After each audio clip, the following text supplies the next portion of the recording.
Any chance to further bond with you, lovely ladies, is an opportunity that we are excited and eager to take. That sounded a little bit more. Is that better? A little bit. Any opportunity that we could take to spend some really special time with you ladies would mean the world to us. I like that one. Like that one better? That was the best. How about this one?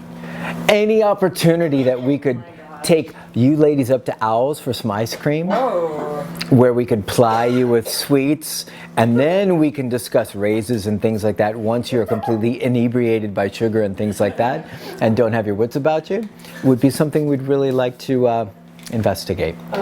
You should keep that one, Laura. It was Brittany who just deposited a special treat. But literally, we've gone through everything. We've pulled stuff aside. We've tossed stuff. This. Yeah. I remember from just like 5 days ago. And then once we conquered that, Trying to shape a behavior. little Miss Fancy Pants over there, also known as Henri the Assassin, created a hot pot. Oh yeah. Do you know that hot pots sometimes smell like Farts? other pots? Oh. It's because it has cabbage in it, huh? Like Cabbage, any cabbage, broccoli, or cauliflower is like, Oh my god. Picking up Sean's power plates. they fill your car with. right, it's just all that broccoli. Yeah. You'll always associate that smell with me. I know. It's our special. It's our special connection. Smell like broccoli farts. I'll be like, Sean, our special time. Him. Well, yeah. So I don't even cook I don't cook any cruciferous vegetables. I can't. any who? Cruciferous. Jeez Louise! Wow. That's what it is. Where'd that come from? Cruciferous vegetables. Did you learn that in economics? No. Economics.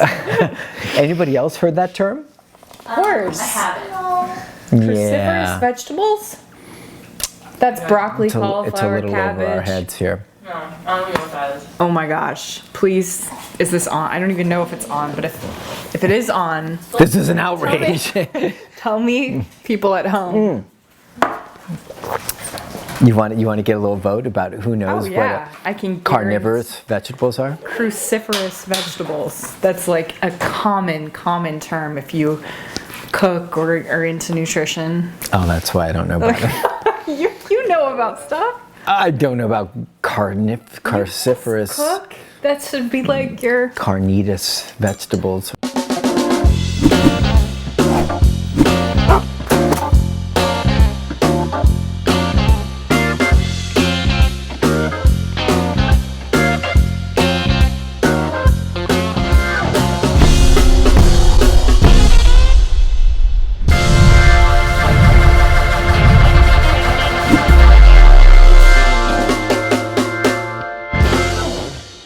So let's jump into some stuff. Are we good to go? Right? Go on. That's a great note. Thanks. I love that no one sees. Like we should auction these off. You know how many times I've thought about that? I have almost every single Q&A In a notebook. in note Yeah, form. yeah. I mean, they go back. That's 112. They go back 88. I that'd be mean, so fun. 86, and I have a whole other pad that Wouldn't goes that be back funny even if we tried to further. auction them off and no one And it's bid? like, You know that's what would happen. I'm telling you, it's a cool thing because you really do get to see behind the scenes. And there's tons of good notes. Yeah, you get to see like what are our thought processes, Yeah. and then like what the stuff notes that above, the yeah. kind of funny stuff and things we got into. So, anyways, shall we jump a little bit do it. into? Okay, Yes. so in some really cool, excuse me, oh, I just hit the mic like bonk. Boom. And by the way, It's right, someone killed it today. slow, but I don't want to say steady, but slow, but finally. Oh, now you are playing on Facebook. Someone. So many times I've defended you that you're doing I like, actually am. I was going to your page, but a friend of ours, Stacy Garabix. Yeah. From what is her name? What is their company name? Pure Energy. Pure Energy Dog Yeah, Training. yeah. Yes. She just got pregnant, and she wrote a thing like, if one more person says to me, "Oh, congratulations, your life is over. You'll never sleep again. It's all downhill from here," or complain about how they never lost the weight, I will smack you with a chair and politely blame it on hormones. I don't allow that kind of negativity in my life. Not up in here. Save your negativity for someone who buys it, or better yet, stop complaining and do something to change your reality. End rant. That's our girl. Worth a like, right? Yeah, she's such a badass. It's so true. The pregnancy stuff, man, people will come to you with the... I luckily I think people know that... You had a lot of good support. Yes, I have less tolerance for that stuff, but I definitely got a little bit of like, oh, just wait for this. And I'm like, really? It's such a choice thing. Yeah. It's such a choice thing. It's the same thing as like getting married. It's the same thing as getting a certain job or whatever. It's like quitting your job or moving or... Yeah, like you're a victim of circumstances and you've got no say in what goes down. Obviously, when you have a baby, there's more responsibility. Obviously, if you get married, there's certain commitments and certain things you have to honor. Knock it off, who's ever making that noise.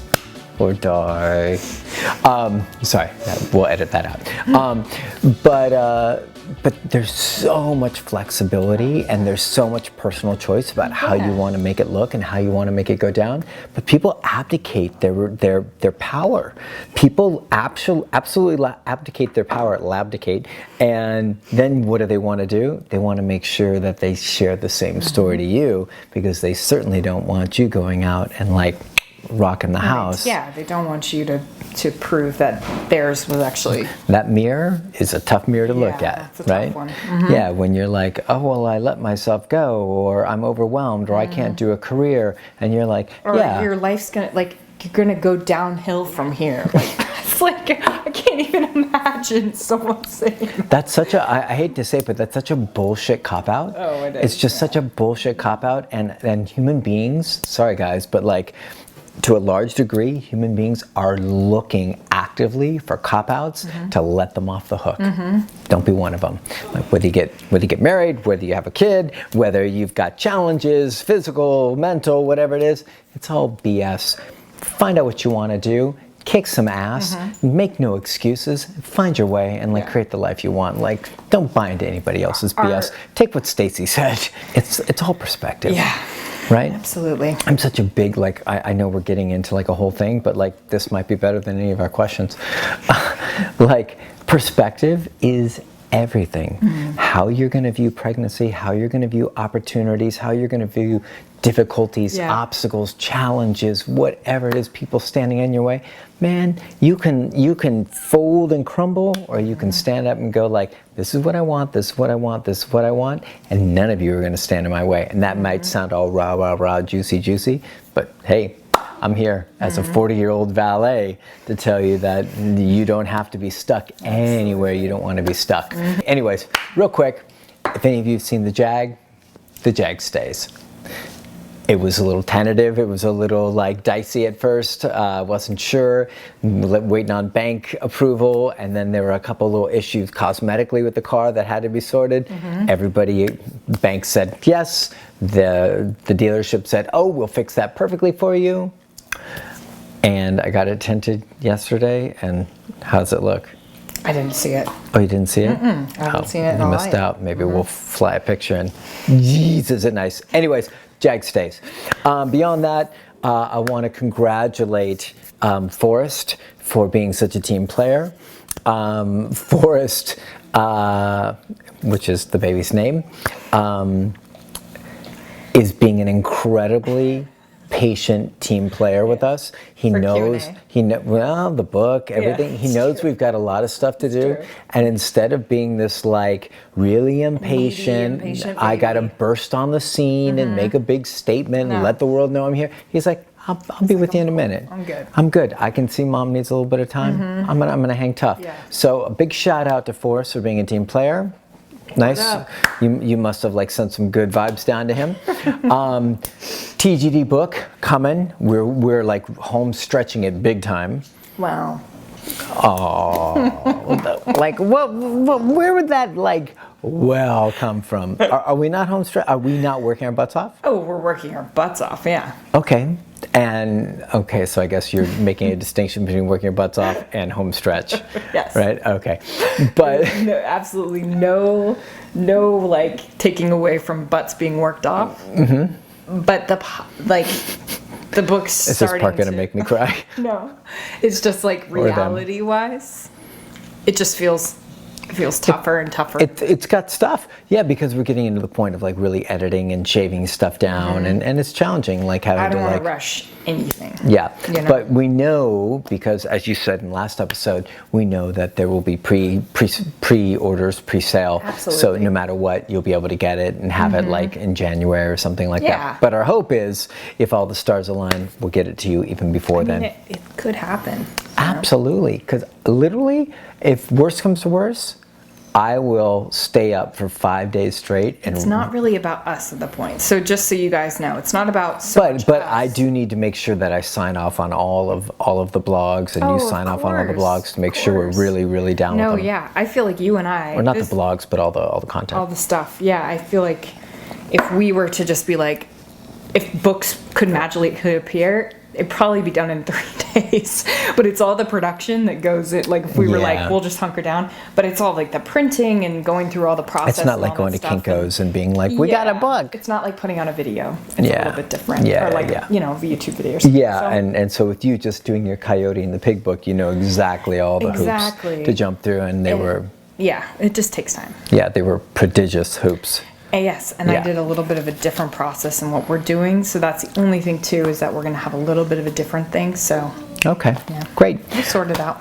We'll get there. Guys, we're going to Yes. get there. Just hang tough. And I know a lot of people have been asking about those books and like, oh, you know, it's going to really help me. And I think it's going to be fantastic for owners and trainers Yeah. to really get the psychological components of dog training. Yeah. Yes, there's hands-on like stuff, but it's way more about the macro. We It's- want it to be a complement to the DVDs. yeah, you know, which like, are already hand-holding. they're already hand holding, and the PDF went into depth with philosophy and stuff Mm-hmm. like that.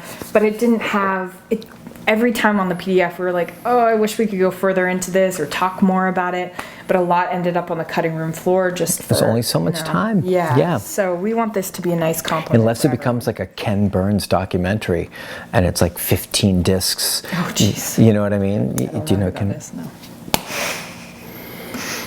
And so, what was the first question that we were going to ask them about? Cruciferous. Yes. Now, how many people know who Ken Burns is? And then we'll just compare and have some fun with it. So we won't be doing a Ken Burns documentary. Anyways, a lot of you guys have seen Teddy, seen the Teddy Yeah. footage. Teddy, who came in and was like majorly dangerous and attempting many bites.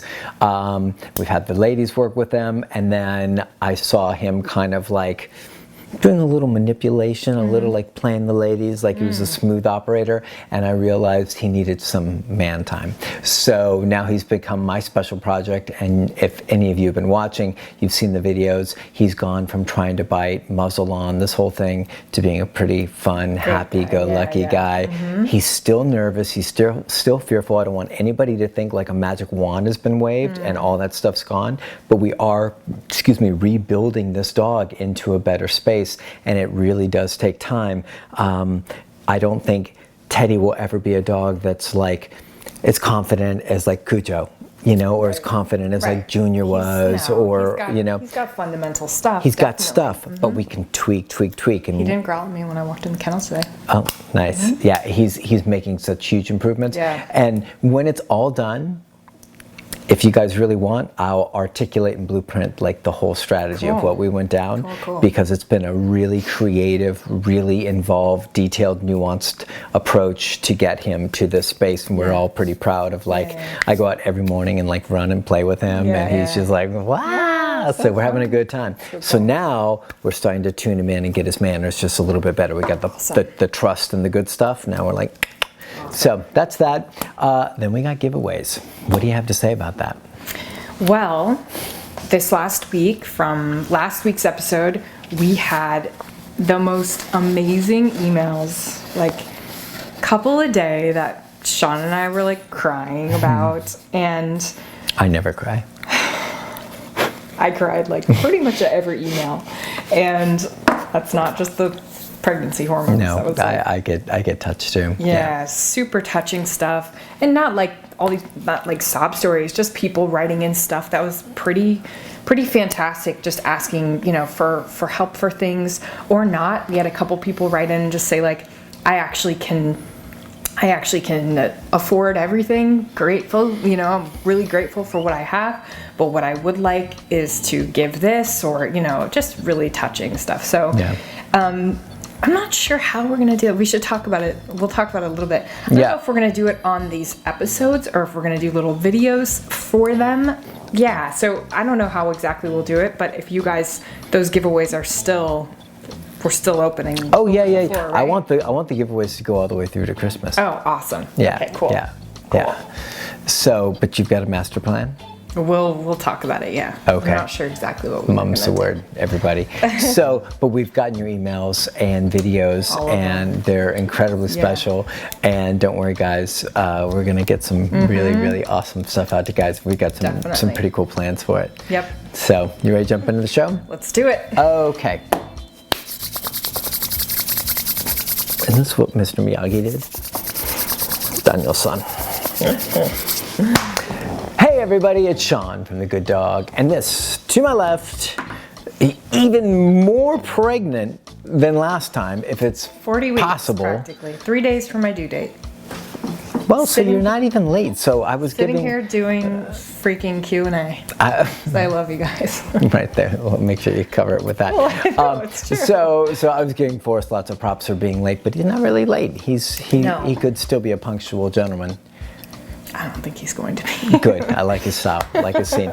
So to the left of me is the very pregnant Laura Morgan, also known as the lovely Laura Morgan. And I don't know if she's got any. Nothing new. Nothing Same new. old Same baby nails. Short little nails. Yeah.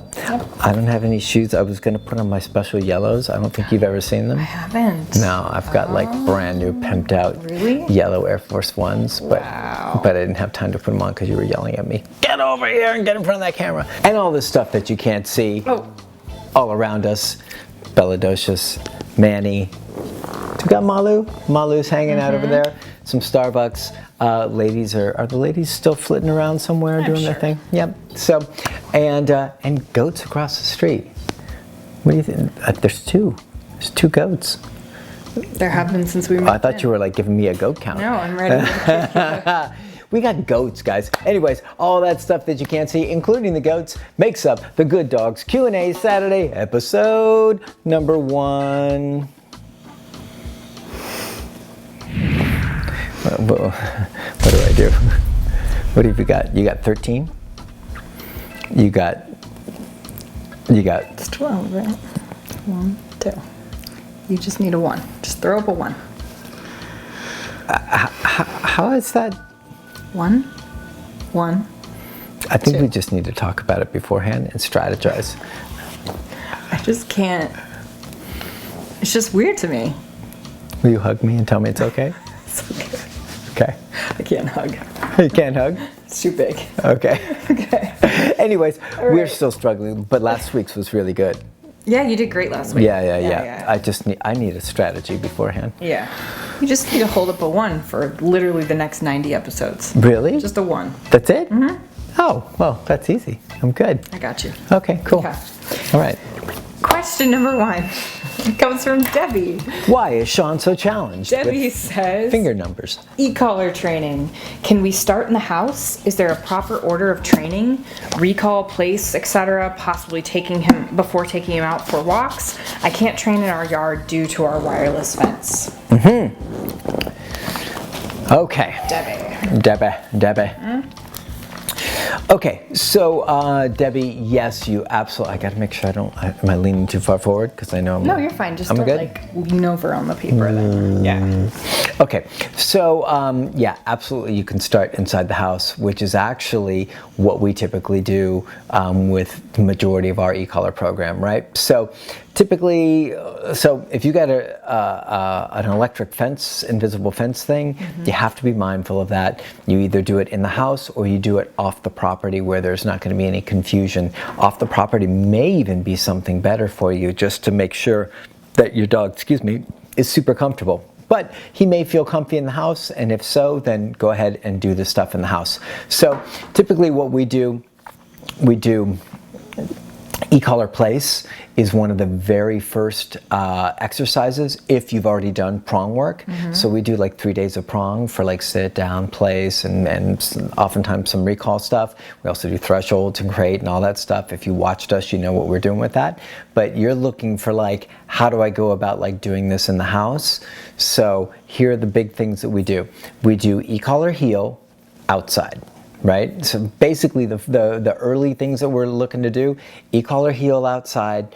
We don't like to do prong collar heel with like really reactive dogs. So if it's a really mild dog, we might go out and do prong collar heel and like introduce them slowly like that. But most of the dogs we get have got major reactivity issues, major pulling issues, and so it's much easier on the dog if we go straight to e-collar heel. And then we'll start to, if we've done the prong collar work for the first 3 days, interior stuff, then we'll transfer that to e-collar for place. And place is usually the first thing that we do, right? So if we've got a nice e-collar heel, and then we start training place, and we've already like kind of like laid the foundation with the prong, it's a real simple process getting the dog to learn how to do place pretty nicely. And then from there, I think your question was, okay, so like where do we go from there, and what's kind of the order of the exercises?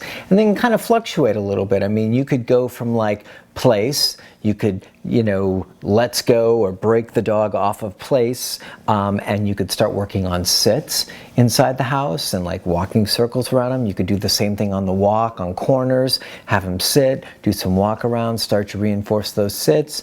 Or you can start working on recaller. You can start working on recall. I don't know how that came out. It's so, I always do that. Recall on the e-collar. It's hard. That's, yeah. Recaller.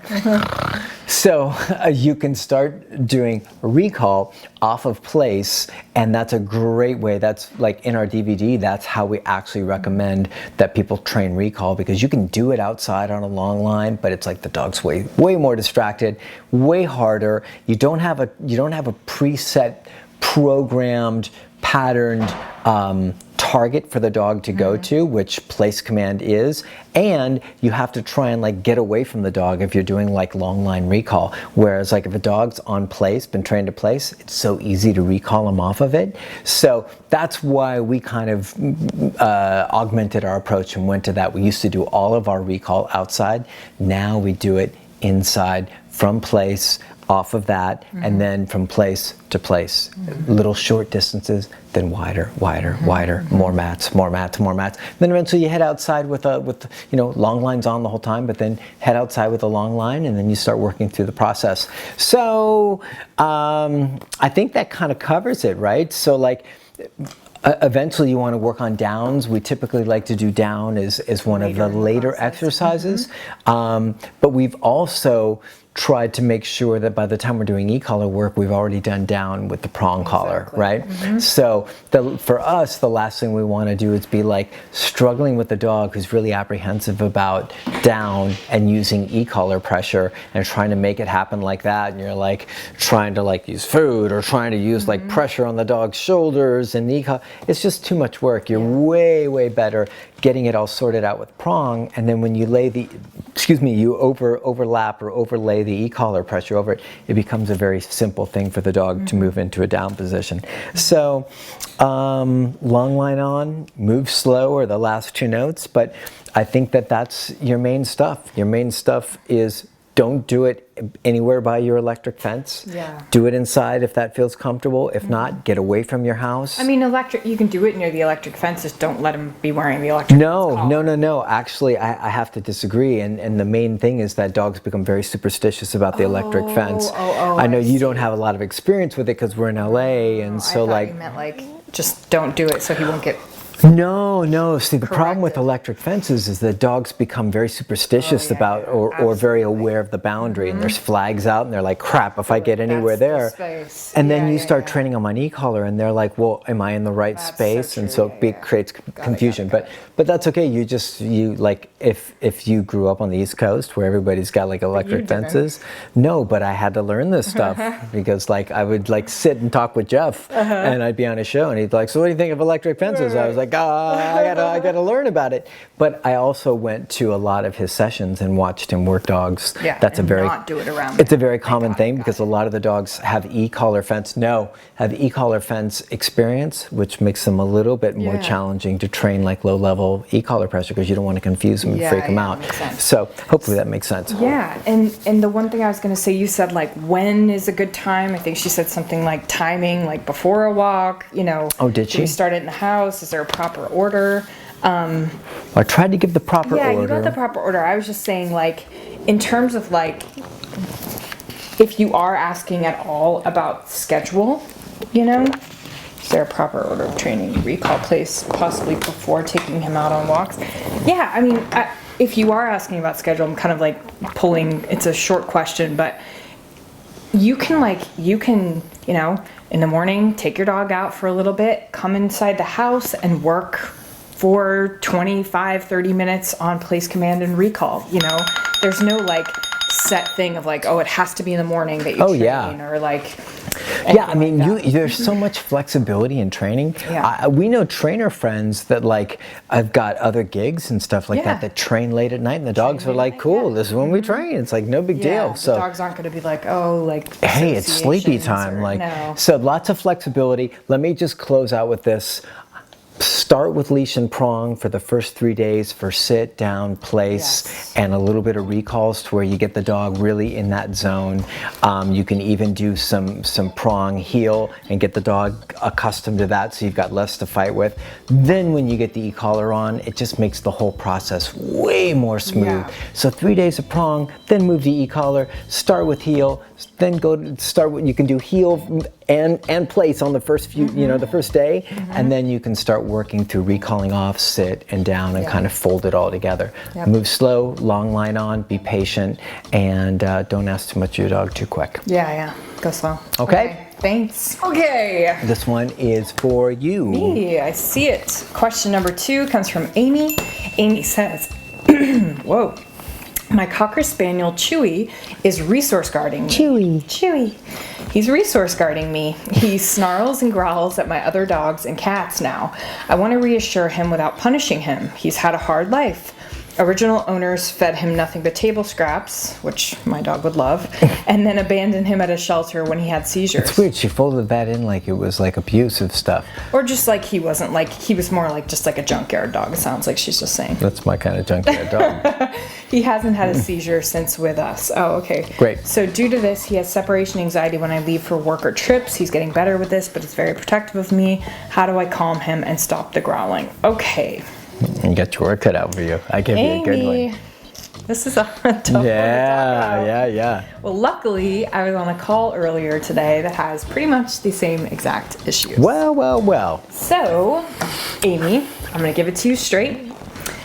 Punishing your dog for, because you're saying, like, I don't want to punish him because he's had a hard life.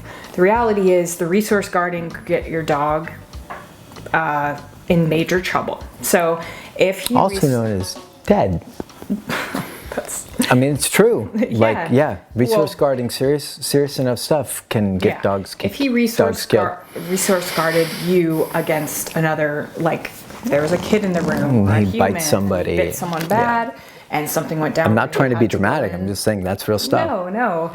Or you could resource guard to the wrong dog. It sounds like your other dogs are just kind of dealing with it, but the wrong dog, you resource guard to that wrong dog, and that wrong dog will be like, oh yeah, let me take care of you really quick. So the reality is, I know why your dog's resource guarding you, and that is because your guys' relationship is out of balance, because you gave us like 4 sentences, and like 2 of those sentences were about his hard life. And I totally get it. I talk to clients all day long with perceptions of like, this dog's doing all this bad behavior. I don't know how to fix it, but all I know is that the dog had a tough life before, was abused, has, whatever, cigarette burns on him or whatever, the many millions of things that happen that people think that their dogs have had a tough time, and then they don't want to correct it because they feel like they'll just be perpetuating the continuing making it worse. Yeah. But the reality is, my guess is your relationship is way out of balance. There's too much spoiling. I bet there's too much affection. You have a dog who's resource guarding you. That's bad news, bad behavior. Forrest, why do dogs guard people? I'm trying to get into it. I know. So I'm trying to just say is that beyond, like, we're not just gonna sit here and tell you like you need to correct him for that, because you do. We do know that. Hopefully you know how we train, and we work with tons of dogs like this. We're not looking to perpetuate and make his stuff worse. But all I'm saying is that before getting to like, how do I fix this? Your mind has to switch to like, my dog is a dog now, living in probably a really nice house with you as a great owner who probably gets fed twice a day and is loving his life, and he's doing stuff that's really, really bad. And your concern is that you don't want to hurt him or make things worse. And my guess is that there's just too much affection, too much spoiling, too much softness, too much soft stuff going on with your dog. So before getting into any training stuff, I would say, just as a quick note, I would say like he needs to be e-collar trained, and he needs to be on lockdown in your house. You can go to our free videos and you can check out that, or go get our DVD, whatever you want to do. But all I'm saying now, before you do any of that, is you have to get your mind in the right space and understand where this stuff is coming from. And then you can get to training, because I could sit here and relay all the training in the world, but if your mind is in a space of like, he was abused and I don't want to punish him and he's growling, but he's had this horrible past, then it's not going to help. My advice. Let me just add this, and that is, if anyone has seen Teddy's videos, if Amy's managed to see any of those, and if not, then go to our Facebook page and scroll all the way down to the beginning videos with Teddy. When his intake video came in, he's very protective of his owner, and he tried to bite me multiple times in a very committed fashion. That behavior was punished, corrected, however you want to articulate it, but it was definitely punished. That choice was made very uncomfortable for him, and then we moved him from there.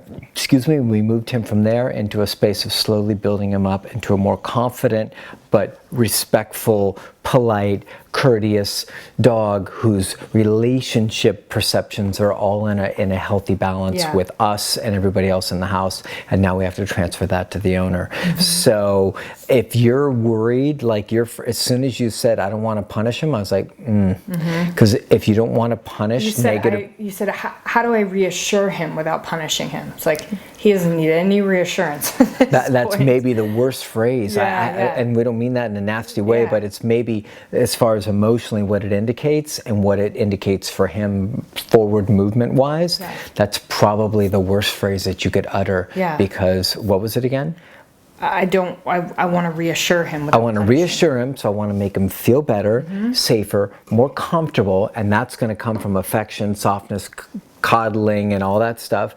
And I don't want to punish him, which is going to come from discipline, structure, rules, accountability, consequences that keep a dog like, oh, that stuff? You don't like that. Cool, let me make a better choice. So without doing that, you're stuck. You're kind of stuck, and so is your dog. So we're not here to advocate being hard asses, but we do know what works for problem dogs and helps them move forward. So my biggest advice before any training stuff is go to this blog,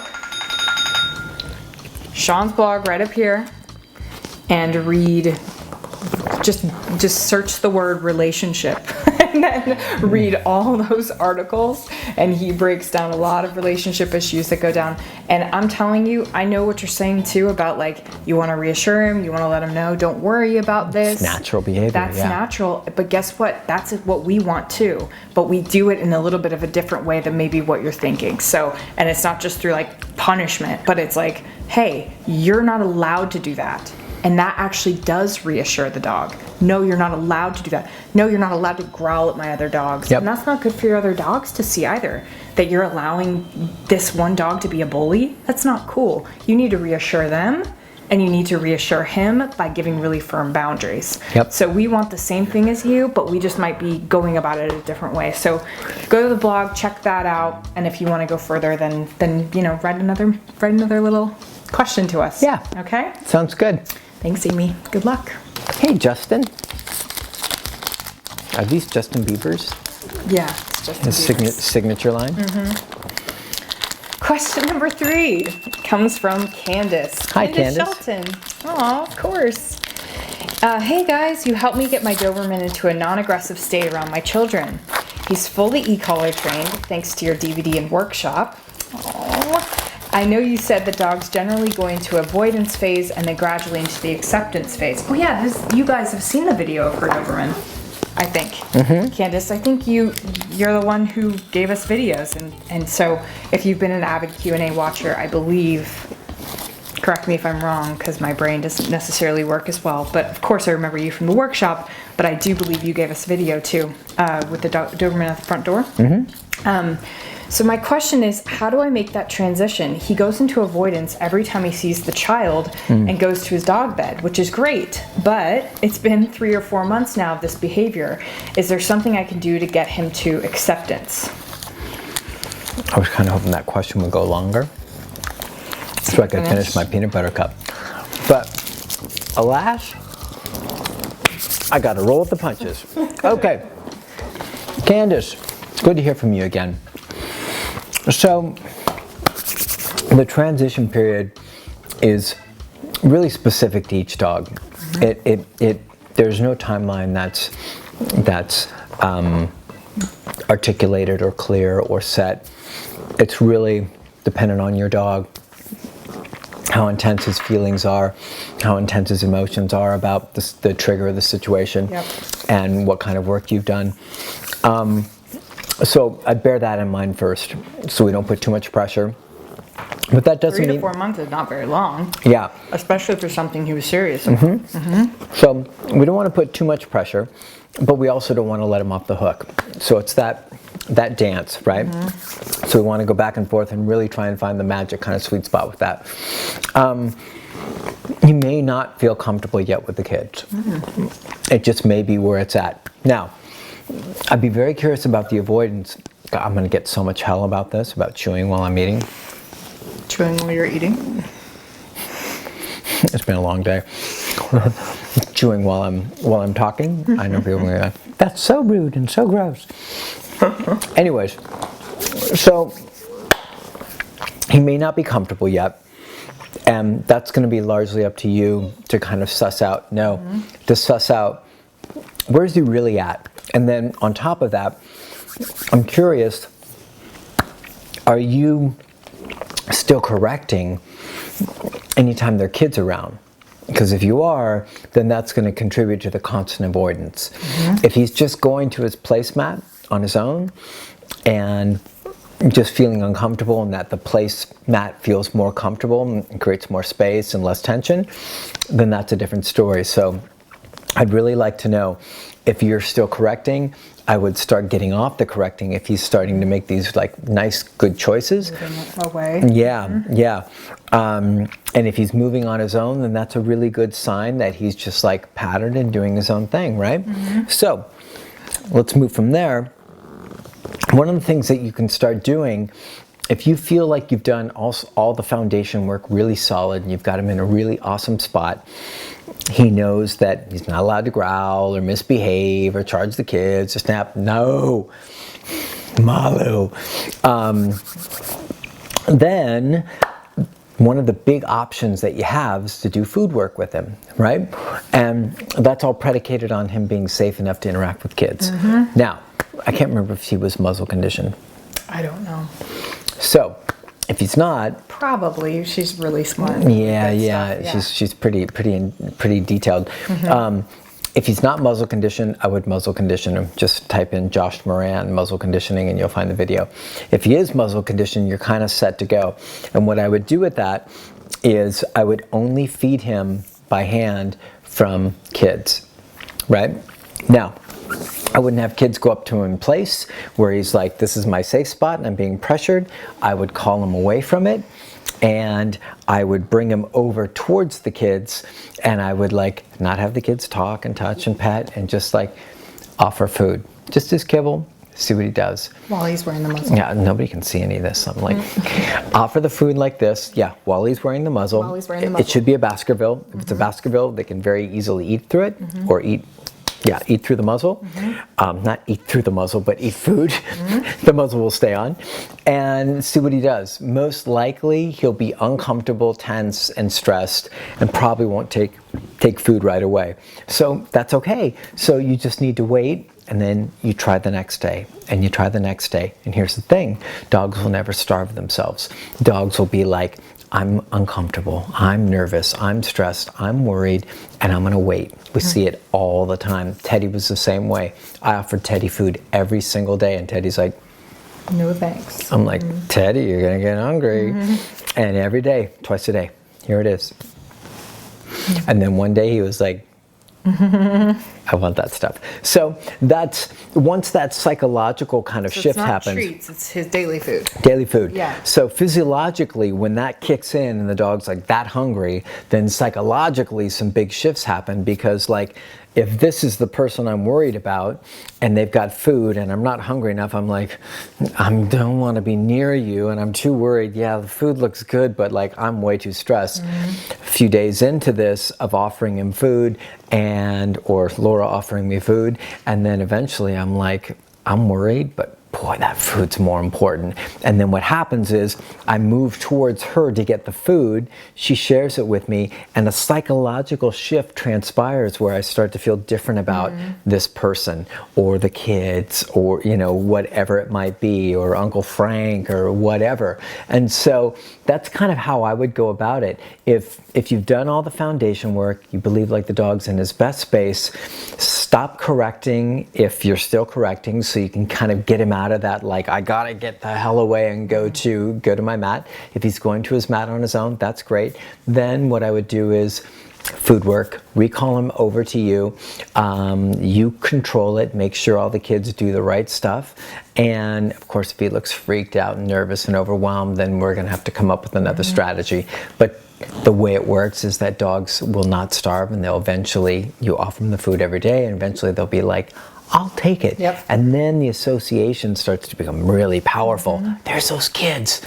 They're the ones with the food. Cool. I used to not like them, but now that you've stopped me from being reactive, and then now you're starting to counter condition me or condition me to feel good about them, whew, everything changes dramatically. So that's a really important one, and I think that's it.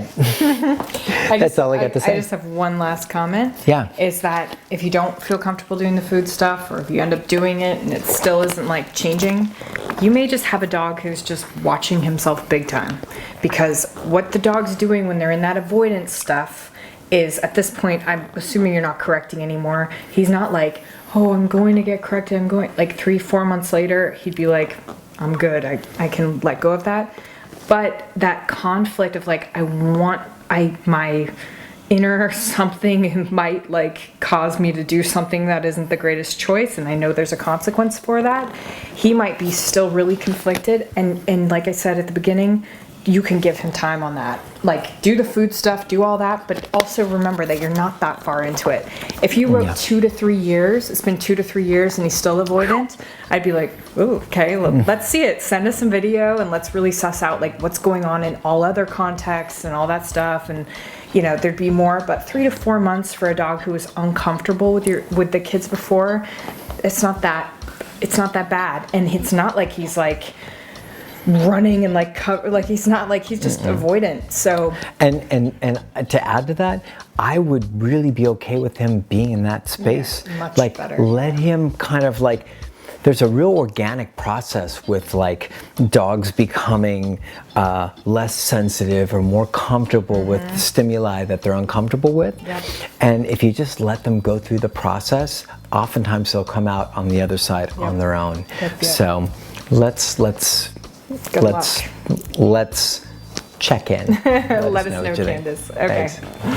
Okay. Question number 4. Oh, so international. This comes from Michelle Stigmeyer. Our Michelle. Michelle. She went to a T3. She's good friends with us. She's awesome. She says, hey guys, since I foster puppies from the shelter, I'm curious what guarding behavior is okay for teaching pups respect for other dogs and what is too much. I believe that adults will teach puppies what they need to know better than I ever could because I do have random dogs coming through my rescue. I want to make sure that I don't send a foster pup back to the shelter for adoption and now he's fearful of big dogs. Make sense? So, what kind of like boundaries should adult dogs put on puppies is basically. Man, this is such a controversial one. It's a really there's tough one. so like I know it's your question, but there's so many people that like are absolutely adamant, and super gung ho about letting their pack correct Do the work. and address and do all that stuff. And like some people swear they've got like the perfect teaching dog and stuff like that. Yeah. And I'm sorry, I'm not a fan. I mean, Do you want to jump in? I'm not a fan. Well, I'll share a little bit of mine, then you share a little bit of Okay, yours. yeah. I'm not a fan unless you've got like a really special dog that has so much restraint and is sorry, I stole your fire, but is absolutely making like the most primo choices about like The most stable dog. Yeah, and also the most patient. Like, I'll let that slide, and I'll let that slide. That I won't let slide. Belle. Yeah, Belle's a fantastic teacher. I was just like, the first thing I thought of when I read it was like, if you have Belle, then let her teach. But most Because people don't. Belle will never attack another dog. Never do anything. Her energy's extremely soft. There's She's- nothing like. She's playful more than anything else. Yep. And there's nothing. What's the word? Not dominant, but Contentious or yeah, and kind of like confrontational about Yeah. her. Like Belle Yeah. is very like the peacemaker. So if she's setting boundaries and her boundaries are so appropriate, like she'd never like snap inappropriately No. or do anything. But if it was appropriate for the time, she'd she's let- never hurt a dog in all the dogs that she's worked with and been around. But boy, she let them know, like, rah! And Yeah. the dog's like, because she comes with the real stuff. Yeah. But that we're talking about a dog that's got so much self-restraint and so much like skill. a magic dog. I wouldn't like, I mean, Cujo maybe, like, I can't think of another dog that I would be like, oh, this is like a dog that I would trust 100% with their choices. And not that not like Nanny would do something wrong to a puppy, but just getting like that patience thing is what you're talking about is really important. Some people, like you were saying, Giving a break a little bit. and yeah. like enough puppies coming into Manny's space, he might be like, you know what, this one, I'm done with it, Like Manny's a little bit different, but Belle she's always going to give the benefit of the doubt. We've seen her do it 1,000 times with adult dogs. We've seen her do it with puppies. We've seen her do it. So we know what that is, but it just feels like it takes a real special dog and a real special situation. But man, there are most of the dogs that come in here, I would never want to be correcting puppies. There's not this like innate thing just because you're like, oh, I'm an adult dog. And so for me and kind of our philosophy here is like 90% we do the work. 90% we set boundaries. We let dogs know what's appropriate, what's not. We advocate for dogs. If one of our dogs is being inappropriate, we stop them. If the other dog is being inappropriate, we go after them. There's very few situations where we say, let them sort it out. Yeah. But that tends to be with like a mild dog that needs a mild interaction. I think far too many people allow more serious stuff to go down with dogs that are not nearly as bomb-proof, and then they end It's up like with having your kids learn from bullies or something. yeah, Hey, learn about the ways of the world from your mean older sister. Like, right. Yeah. I think that dogs are much better suited to have you looking out for them, because what'll happen is it's just the old saw of like, if you don't advocate, they will. And if dogs get pressured enough, and you might think like my adult dog's doing a really great job, but if a dog gets pressured enough, a young dog, he's fine for 6 months, he's fine for a year, and all of a sudden he's not fine anymore, because he's been like, my early experiences were that older dogs were really shitty to me, and I'm gonna start like... Oakley is a great example. Yeah. Oakley, yeah.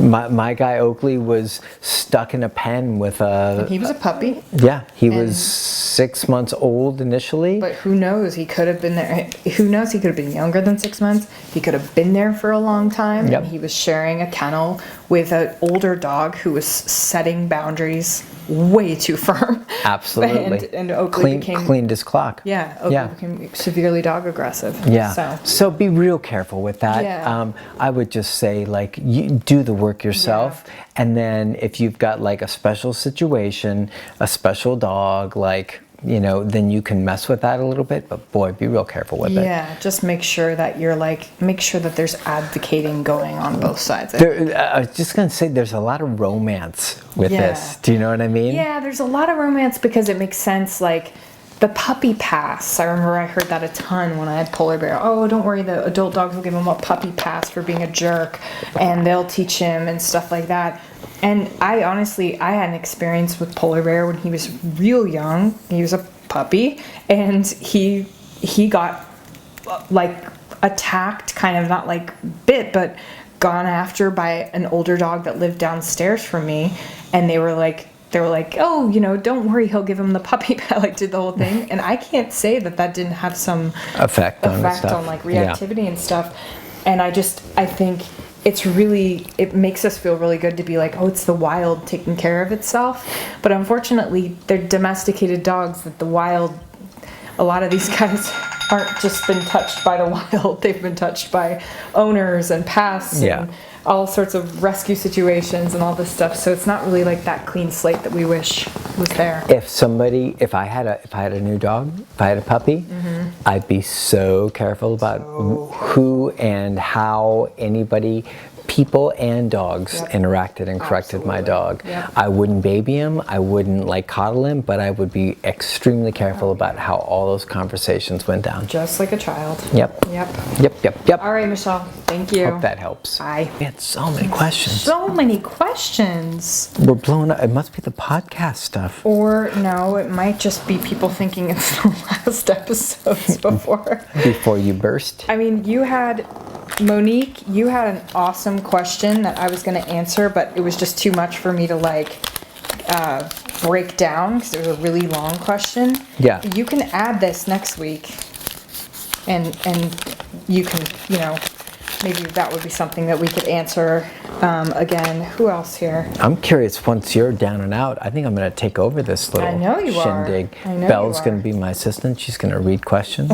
Who else was on? Maybe I'll put Britt, Henri, and Shelby on the couch and I think it's perfect. make them all do what I did when you were sweat gone. bullets and answer questions. There were just a couple on here that I was like, oh my gosh, people that we can get to that are good fans. Good questions, but there's some questions that were just really long and hard for us to kind of navigate. Hard to get through, but great questions. Keep them coming. We'll get to them. Eventually, guys. Yeah. Okay, so question number 5 comes from Kez. Kez says, hi guys, I have a 1.8-year-old male neutered pit bull. He lives with my daughter and we dog sit a bit. A hunk of love till he attacked a cow. Hunk of burning love. And last week, and while at an off-leash beach walk with my husband, a horse on lead with a novice rider, he was going for the horse's back legs, couldn't restrain him. The rider came off, it was scary. The horse was eventually released and took off up the beach, and the dog followed till the dog tired out and then casually trotted back. Wow. Husband said he transformed into a different dog. Nothing could stop him. This could have been fatal for both rider, handler, and animals. He knew he'd done wrong and laid low for hours afterward. She's concerned he's going to snap again. Nothing could stop him. He was a monster. He's normally cool, but lately showing a more protective side towards my daughter. Any help truly appreciated. We are in total shock. How old is he? He's almost 2. Ruh-roh. Ruh-roh indeed. That's the time. Like we always talk about, guys. So between like a year and 3 years, that's when just about everybody comes to see us. Because, or they hide out until the dog's 6 and they're like, we should have seen you a long time ago. Yeah. But this is really when you start to see more adult behavior come to the fore, right? Adolescent stuff. You know, you got puppyhood, then adolescence, like pushy, teenage stuff. Then you've got adult stuff. And the adult stuff starts to get more serious. That's when you'll see like dog fights. That's when you'll see higher prey drive. Yep. That's when you'll see like resource guy. That a lot of the stuff that's kind of laid dormant, you'll start to see it come to the fore. So you got to be super careful with this stuff. As you see it, don't sit on it, don't sleep on it. Get it handled. Yeah, okay, so, oh man, this takes me back. So this is very similar, and you've got experiences as well, so we can both kind of like bounce off each other, but this takes me back to like Oakley. So my guy Oakley, and we just put a picture up of earlier today, we just found one. Oakley passed, a couple years ago, and couple different things. So Oakley was massively prey driven. Oakley also had dog issues, and I remember very fondly is not the right word. I remember very Clearly. That's but it's viscerally. Oh. I remember very viscerally the experience. We were working with a client, and she said, "Oh, you can just go put your dogs in the backyard, and everything will be cool." She had 2 acres, horses, the whole deal.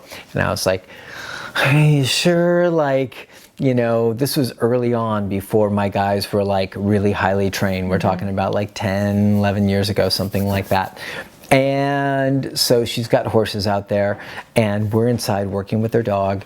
And next thing I know, I look out the window, and what's going on? Oakley's doing the same exact thing of what Kez just shared. He's chasing a gigantic horse around the ring, and he's under the horse trying to bite the horse's belly, and the horse is kicking and like trying to nail him, and all it takes is one good one and your dog's toast. Gone. And so I ran out there, and I was like, okay, I don't have any horse experience. How do you stop these things? So like I ran in front of him, and I was like, and the horse was like, that's great. I was like, damn, that doesn't work. So anyways, this went on and on and on until, you know, it probably took me 10 minutes to try and catch Oakley. He ended up getting injured, sliced his leg open, needed stitches and staples and all sorts of stuff. Got kicked in the head, but luckily it just made him better, actually. So Made him crazy. it made him crazier. No, but so I didn't have an e-collar on him, so I was just au naturel. But here's the thing, like, Oakley's a great dog. Oakley was great to walk on, you know, to take on walks and work around with client dogs and things like that. But when the prey stuff goes on, you know, when it clicks in with horses or something else like that, man, your dog slips into a gear. Almost said a deer. Slips into a gear. It's a hard night for me. Slips into a gear that is so deep and so primal that everything goes away. And you, like you said, he's like a monster. You're seeing a different version of your dog. Doesn't mean that can't be the same dog that's cozy and cuddled up with you on the couch later on that night. But he's got this other thing in him that's a very primal animal, right? So that was what I had with Oakley. I know Laura had some stuff with polar bear, so I want Laura to share a little bit of her Same horse stuff exact with polar thing. bear. Yeah, he was chasing after where polar bear ended up living eventually was a horse farm, or with horses, a farm with horses. And he was chasing after the horses, and while she was on it, and it's extremely dangerous, of course, because the horse goes crazy and someone's riding the horse. And I was amazed. I remember when I first got introduced to this, I didn't know horse, sounds stupid, but I didn't know horse were prey. Prey. I'm sorry. Yeah. I didn't realize that I know that dogs are predators. I know that all that stuff, but I always thought like prey is like small animals, squirrels, rats, things Yeah. like that. I didn't realize that horses were actually prey and that they flee. Like I always thought that a horse would just kill a dog, which they do, but I didn't realize that they flee and the chase is on and dogs are like, it's on. So I'm kind of silly, but you said that, he went after a cow too, right? Yeah. So I know what you're going to recommend, strongly recommend. Yep. Yeah. E-collar So training, that's the only thing that sorted things out for both of us. So what I did was fully e-collar train all my dogs, except for Belle because she didn't need it. But I fully trained Oakley and Junior, and which allowed, once they were fully proof with that, allowed me to have them just about anywhere. And I always had control of him, even if he saw something that he wanted to go after. He knew better. Oakley's the kind of guy that, like, if a deer ran over a trail, he'd jump off like a cliff and like you wouldn't see him for like days. So, but the e-collar sorted it all out, and I could actually he was also dog aggressive. I could jog him off leash by dogs. I could take him by any animal, any critter, and he would hang tough. So the e-collar, because of the way it psychologically affects the dog, that the dog knows you can communicate, interact, and influence them at a distance and create consequences for poor choices, is the big shift, which takes a dog out of the mode of like, I can just go do what I want to do, and puts them into the mode of like, I probably should make a better decision because you're gonna get me. But as long as they know you can't get to them, they're far enough away, you don't have a leash on them, then it's game on. Yep. So tell us how you worked through, because I know you got called out a couple times to help. Yeah, you essentially go to our YouTube videos. But real quick, so you fully e-collar trained Polar Bear. Polar Bear was fully e-collar trained when he went to the ranch. Yeah, but he just needed high level corrections when he started to get aroused by the horses. So we had things where we put him in a down, he'd be sitting there, the horse would walk the horse by. As soon as he'd start to alert to it with his ears up, bang, pretty high level. And we're not talking like, when he started to run for the horse. I'm talking about when he started to like buzz and shake and his little ears got crazy. Which is, if you guys pay any attention to what we talk about, or any of our program or any of our Q&As, it's the first moment of the escalation sequence. So you've got this tiny little window, especially when you're dealing with prey drive and intensity stuff. You got this much of a window. Laura went after that little, like, as soon as it opened, boom, got him there. You try and get him when he's up here, you're toast. He's going to blow through. And that was really her work, was to get him as soon as she saw him alert to him. And within a week, she was running the ring with the horse, and Polar Bear was just running alongside of her. No problems. Isn't that amazing? Because I think for most people, to visualize that a dog that wants to attack horses could go from that space to like traveling around a ring with horses is a big stretch for them. Oh yeah. Do you know what I mean? So for most people, from what you just shared, sounds like magic. Yeah. It's like, well, how the hell do you get him to do that? Did you realize that he wasn't allowed to do that stupid stuff? Like, and that's kind of what I was going for, right? So the moral of the story is that consequences, when shared in an appropriate fashion, significant levels early in the sequence of escalation, help dogs realize what's allowed and what's not allowed. Oakley learned trying to kill any type of animal was not okay. Polar Bear learned that going after horses was not okay. So when you learn that that's not okay, you've got to make different choices. And dogs are no dummies. They're like, okay, so I'm hanging out with you, so what else are we going to do? Might as well run with the horse. And so that consequence that Laura and Polar Bear's adopter ended up sharing with him absolutely changed a primal kind of like, I want, created an inhibition. And then all of a sudden, he folded into a new behavior of like, I can just hang out. Just pretty fabulous stuff. So if you've got a dog that's attacking cows and attacking horses with people, I mean, you're talking about majorly dangerous situations. All you want to do is just get him doing recall. Go to our videos, if you do nothing else, and just teach recall to the dog on the e-collar.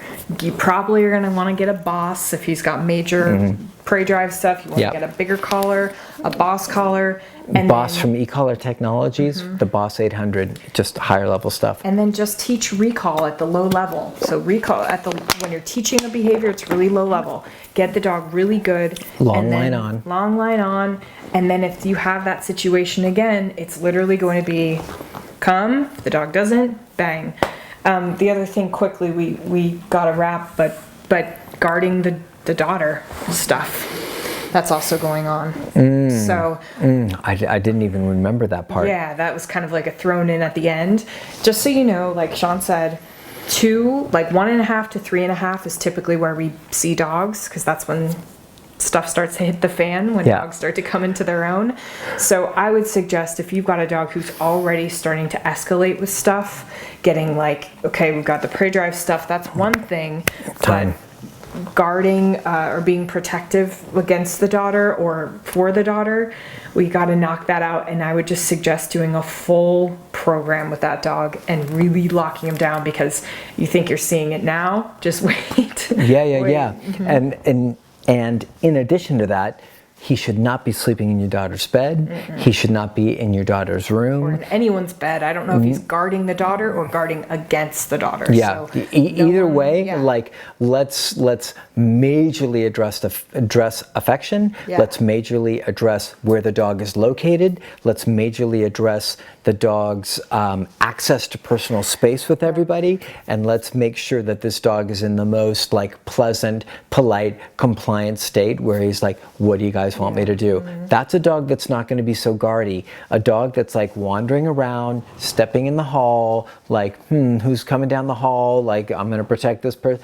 That's a dog you're going to have trouble with. Kick his butt in the most positive, not literal sense, but the most positive figurative sense is the way you're going to get a dog that's safe around other people, safe around your daughter, safe around whoever it might be. Yep. But that's like Laura said, that's lockdown, that's like commitment, that's like busting butt, that's like, oh, you're looking at somebody in the wrong way? Bang, knock that crap off.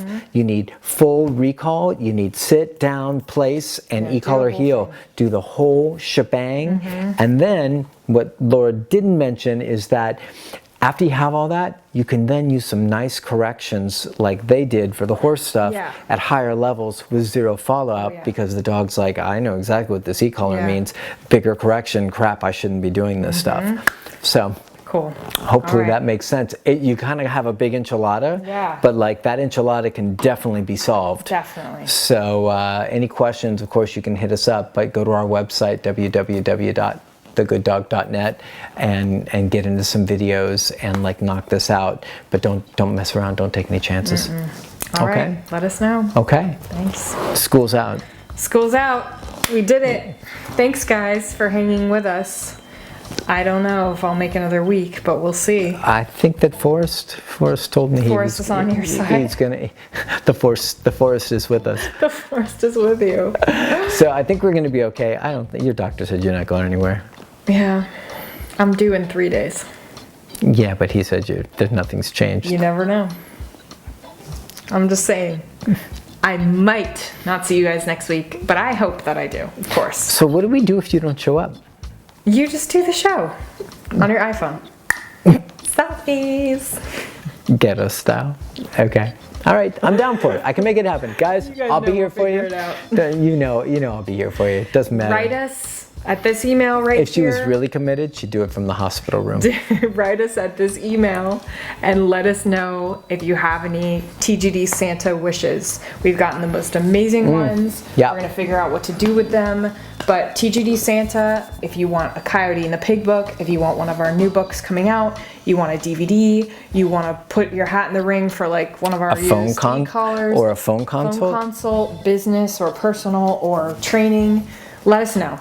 And make sure you include your address and your phone number if you want any of that include stuff. that stuff. Yeah. So we're really grateful to everyone who has put in, and we're just trying to figure out the perfect way to do it. Yeah, and we're So, excited because there's gonna be a lot of cool stuff coming out. So don't be shy, and don't be one of those people that are like, well, I'll never win.